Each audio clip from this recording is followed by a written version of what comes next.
Hoy vamos a estudiar el concepto de array. ¿Qué es un array?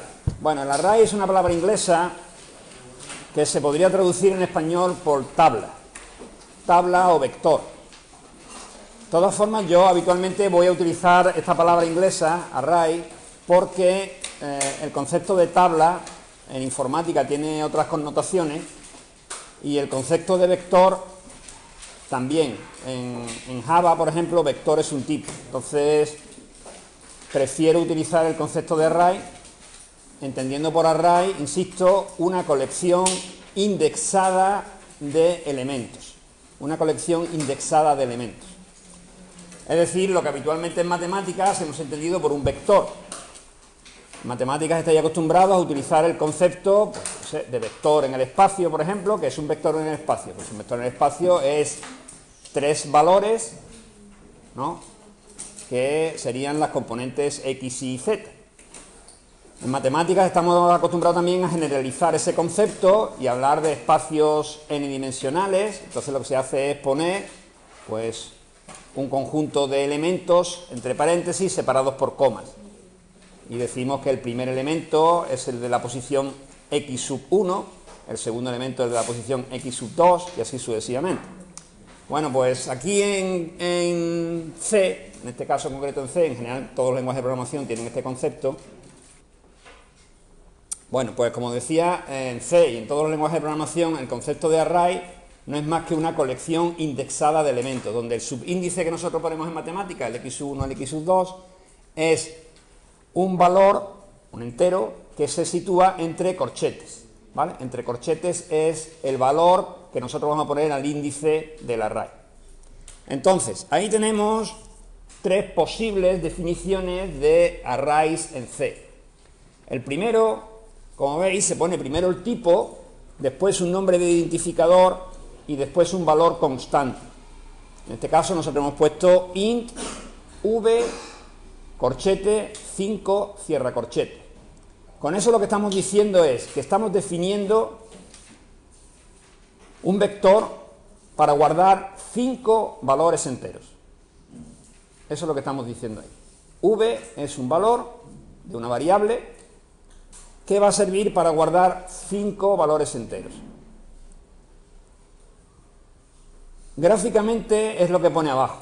De alguna forma nosotros estamos haciendo que V sea, pues, una especie de, podríamos llamar, de tira de elementos de una tabla, podríamos hablar de tabla, donde hay 5 posiciones que inicialmente no tienen un valor, por eso hemos puesto ahí una interrogación, para indicar que no hay ningún valor inicial,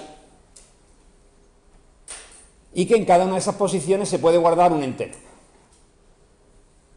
Para acceder a un entero concreto utilizaremos corchete y pondremos, pues, v corchete 0 cierra corchete, y v corchete 0 cierra corchete será el primer elemento.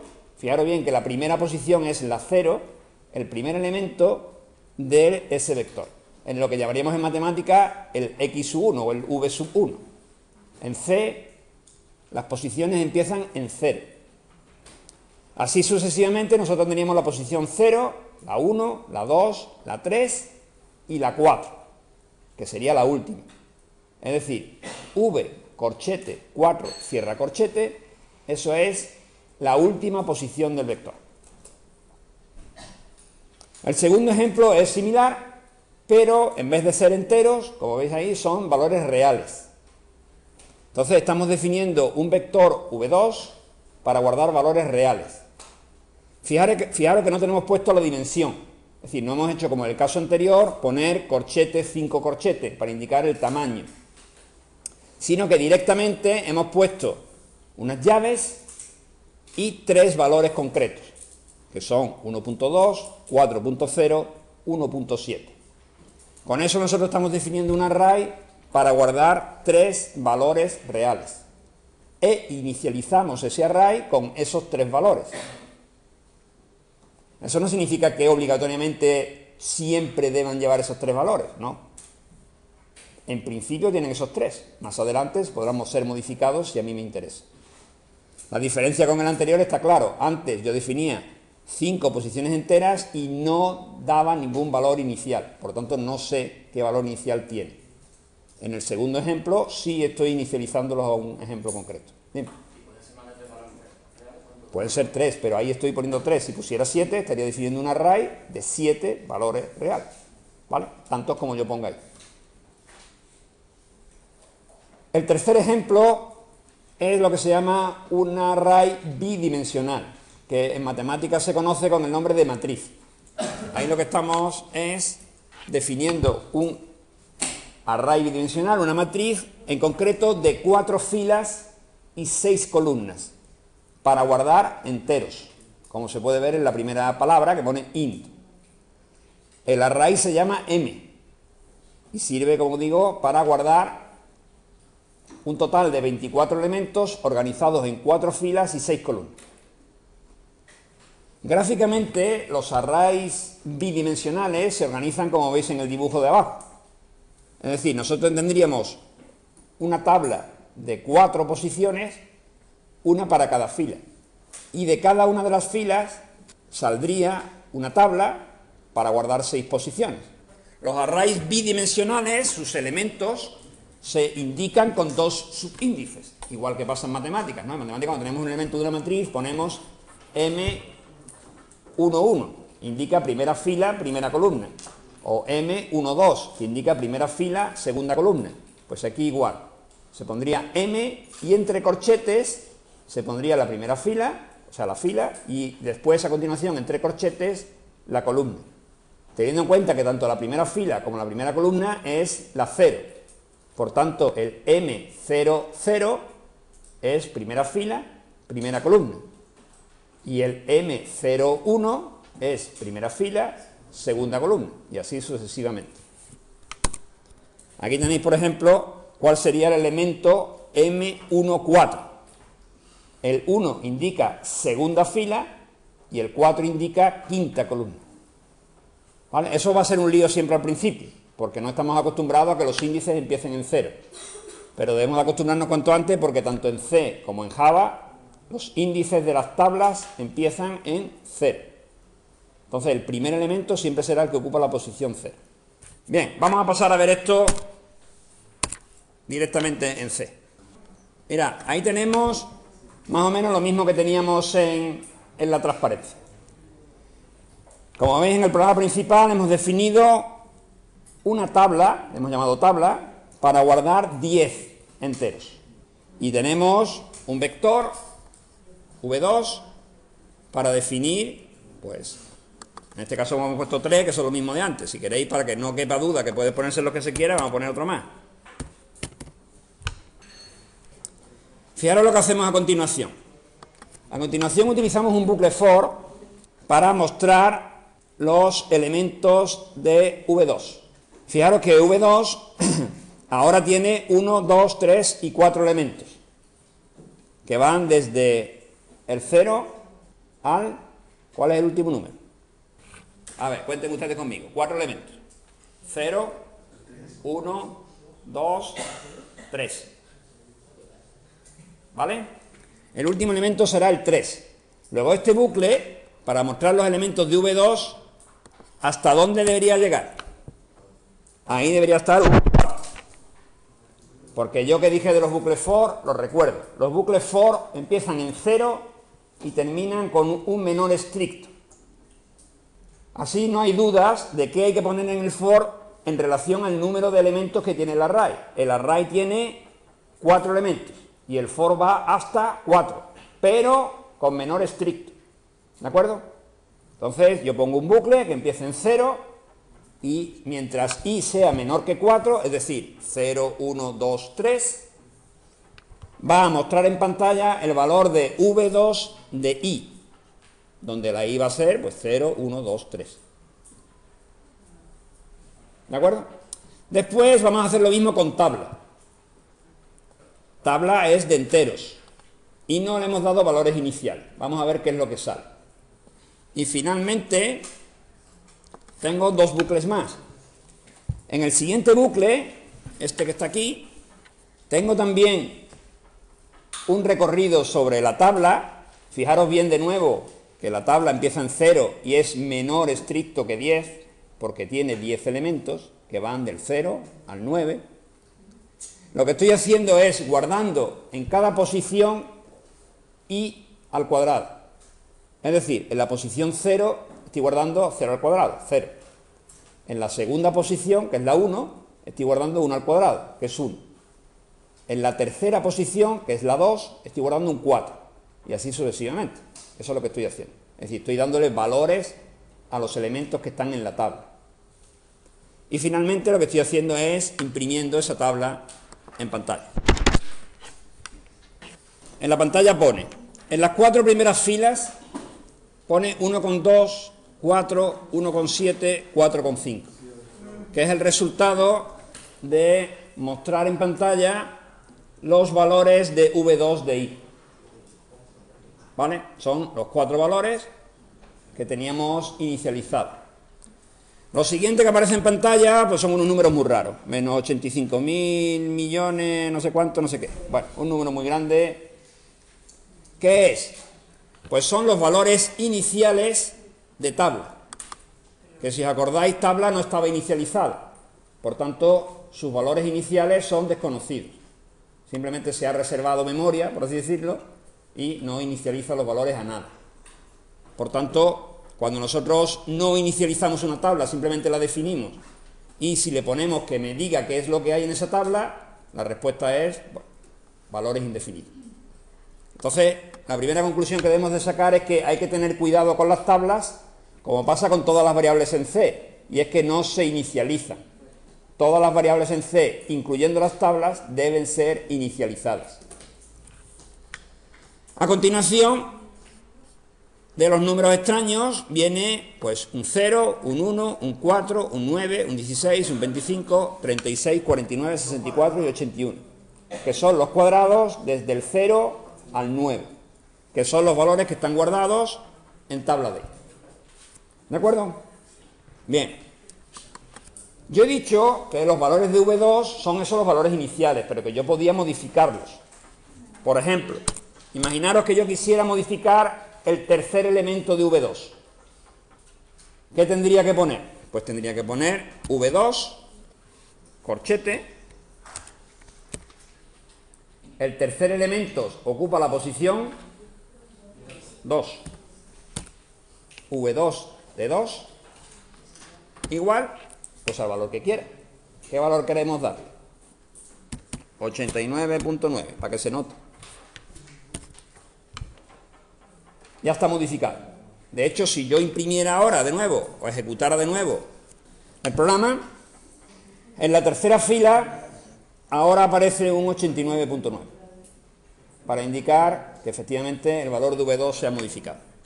Y como conclusión, fundamentalmente los arrays deben de ser tratados mediante for, donde ese for empiece en 0 y termine con un menor estricto del tamaño del array. Esa es la regla que nos debe hacer no equivocarnos. Dime. Sí, la tabla que se llama tabla sirve para guardar 10 enteros. Y el V2 sirve para guardar reales, float, hemos puesto. Podríamos haber puesto doble. Y en este caso sirve para guardar 4. Entonces son totalmente diferentes. Son dos variables diferentes que sirven para cosas diferentes. Una guarda enteros, 10, y otra guarda reales, 4. De todas formas, esta es una forma de definir tablas que es la última vez que vamos a ver, porque no es la recomendable. La forma de definir tablas es definiendo un tipo tabla. Por tanto, aunque esto se puede hacer, esto que yo he hecho aquí se puede hacer, la cuestión es que no se debe hacer. Ya sabéis que una cosa es poder y otra cosa es deber. Entonces, cuando uno utiliza una tabla, lo que debe hacer es definir el tipo tabla. ¿Cómo se hace eso? Pues de la siguiente forma. Definimos constantes para el tamaño de la tabla. Recuerdo que las constantes ya las estuvimos viendo hace unos pocos de días, entonces yo puedo definir, por ejemplo, la constante tam como 10. Eso define la constante tam 10. Y ahora voy a definir el tipo tabla. ¿Cómo se define el tipo tabla? Pues así. typedef, le puedo llamar al tipo, por ejemplo, tabla enteros, para que quede claro lo que voy a hacer, de tam. El typedef lo utilizamos en su momento para definir el tipo lógico, ¿vale? Realmente solo lo utilizamos hasta ahora para definir tipos enumerados, y ya dijimos en su momento que lo utilizaríamos más adelante para otros tipos. Bueno, pues este es un ejemplo de otro tipo. Tabla enteros no es una variable, tabla enteros es un tipo. Es decir, que yo voy a definir después variables de este tipo. ¿Cómo defino una variable de un tipo? Pues igual que he hecho aquí. Es decir, yo ahora, en vez de definir tabla 10, pondría esto. El tipo tabla. Fijaros que a tabla enteros le he puesto la primera letra con mayúscula para indicar que es un tipo, porque es una de las convenciones que utilizamos habitualmente. Los tipos tienen la primera letra en mayúscula, por eso tiene tabla enteros. Por eso las constantes tienen todas sus letras en mayúscula, para indicar que es una constante. Ahora mismo el programa está exactamente igual que estaba antes. Es decir, tabla antes era un vector para 10 enteros y ahora también. Es exactamente lo mismo. Pero queda mucho más fácil de manejar las tablas, porque cada vez que yo quiera definir una tabla para guardar 10 enteros, lo único que tengo que hacer es poner esa definición que está ahí. Es decir, que yo puedo definir, por ejemplo, la variable vector, la variable v3, la variable tabla 2, todas esas tablas son de tipo tabla enteros y todas ellas representan arrays para guardar 10 posiciones enteras. Todas. Y no tengo que estar poniendo la definición de antes, corchete cada vez, corchete cada vez, corchete cada vez. Y además, si yo quiero modificar el tamaño de las tablas, solo tengo que modificar la definición de la constante. Es decir, si yo quisiera que todas esas tablas que ahora tienen tamaño 10 tuvieran tamaño 20, ¿qué tendría que hacer? Pues muy sencillo. Me vengo aquí y pongo un 20. Todas las tablas acaban de modificar su dimensión. Esta es la forma de definir tablas. La otra se puede, pero no se debe. Como se debe hacer es como acabo de poner ahí. Un tipo con una constante que nos indique el tamaño y después variables de ese tipo. Fijaros que las variables se definen como siempre. Es decir, ¿cómo definimos nosotros una constante entera que se llame i? Pues ponemos int tipo y variable. ¿Cómo definimos tablas del tipo tabla entero? Pues primero el tipo, tabla entero, y después los nombres. Tantos como yo quiera, separados por coma. Así, por ejemplo, yo podría definir, pues, yo qué sé, una tabla de doble también.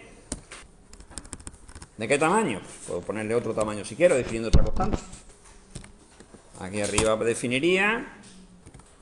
Recuerdo que las constantes no llevan punto y coma y no llevan igual.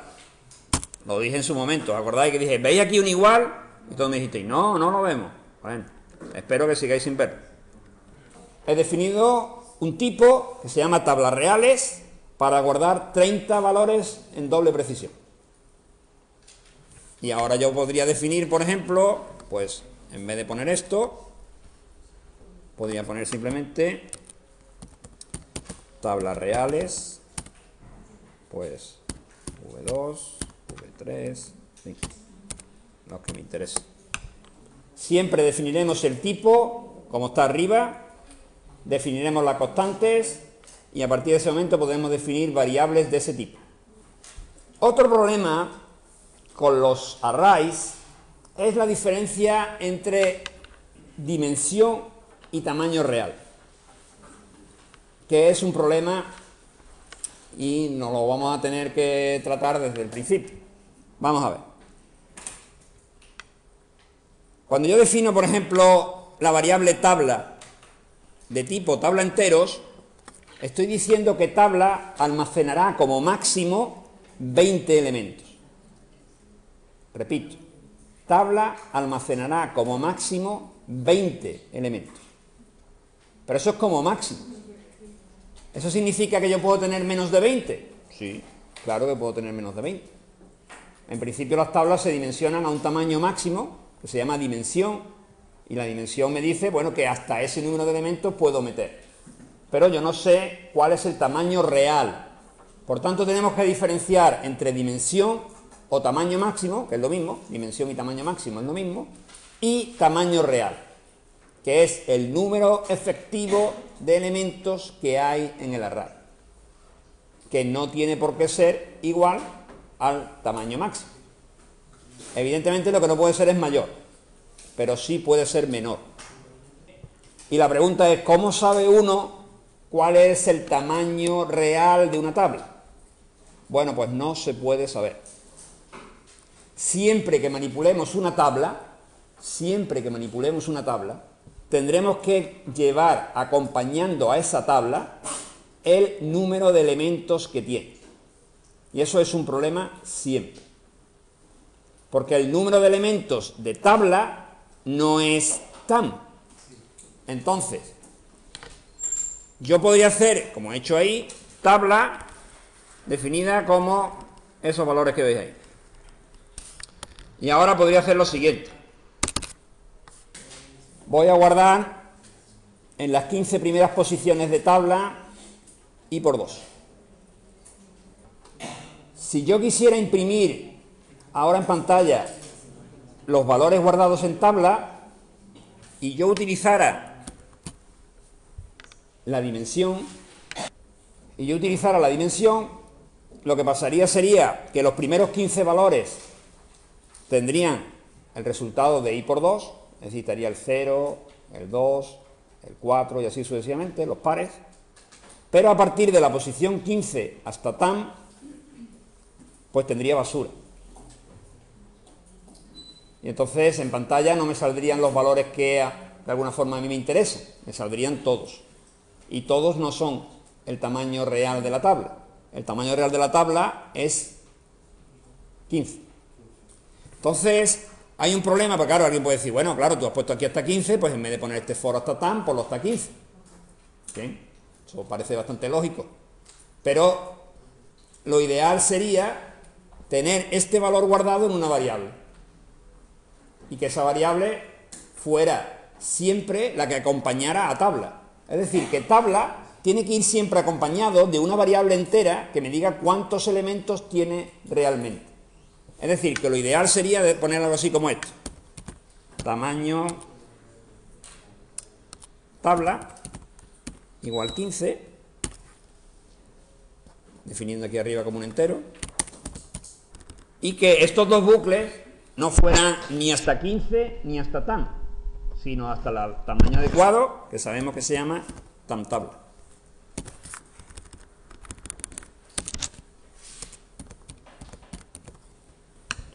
Así es como habría que hacer. Alguien le puede decir, bueno, esto que usted me está contando, esto es una tontería como una catedral. ¿Qué mismo da si yo sabía que eran 15? Yo puedo poner 15 en todos los bucles. Claro, es 15 en este caso concreto. Pero ¿y si no es 15? Si es 14, ¿qué tengo que estar cambiando? ¿Todos los 15 por 14? ¿Todas las veces que aparezca en el programa? No tiene mucho sentido. ¿Lo veis o no? Es decir, si yo pongo aquí un 15 donde estaba antes y aquí pongo un 15 donde estaba antes, claro, esto es un programita de juego, esto no sirve para nada. Pero si yo hago un programa real que tenga, pongamos como mínimo unas centenares de líneas de código, cada vez que yo quiera poner 15 por otro valor, tengo que estar buscando 15 y cambiándolo a mano. No tiene mucho sentido. Lo que tiene sentido es definir una variable y esa variable es la que se modifica. Es decir, si yo quiero que en vez de 15 sean 13, ¿qué hago? Un solo cambio. Entonces, el tamaño de una tabla debe ser una variable que acompañe siempre a la tabla. Siempre que yo hable de una tabla en C, tiene que estar acompañada de una variable real, perdón, de una variable entera que guarde el tamaño real de la tabla. Lo repito para que lo recuadráis, lo subrayéis, lo pongáis en negrita y como queráis. Siempre que manejemos una tabla en C, tendrá que ir acompañada de una variable entera que sea el tamaño real de esa tabla. Es decir, el número de elementos efectivos que tenga la tabla. E insisto que hay que diferenciar entre tamaño real y dimensión. La dimensión es el valor que está aquí arriba. 20 en el caso de tabla enteros o 30 en el caso de tabla real. Esa es la dimensión, que no es el tamaño real. En mi caso, por ejemplo, el tamaño real de tabla es, en este ejemplo concreto que acabo de poner aquí, 13. Que evidentemente tiene que ser menor que 20. Pero no es 20. Me han hecho la pregunta que si podía ser igual. Pero ¿qué es lo que hay que hacer? ¿Qué es lo que no hay que hacer en un bucle for? A ver, recuadrado y subrayado también. En los bucles for, cuando estemos tratando arrays, nunca se pone menor o igual. Siempre se pone menor estricto. Que el tamaño real o que la dimensión, me da igual. Siempre menor estricto. Y así nunca tendremos problemas con salirnos de rango. Como se empieza en 0, terminamos 1 antes. Y por eso se pone menor estricto. Condiciones de los for son menores estrictos. Cuando estamos tratando array. Evidentemente en otros casos se podrá poner un menor igual si fuera necesario.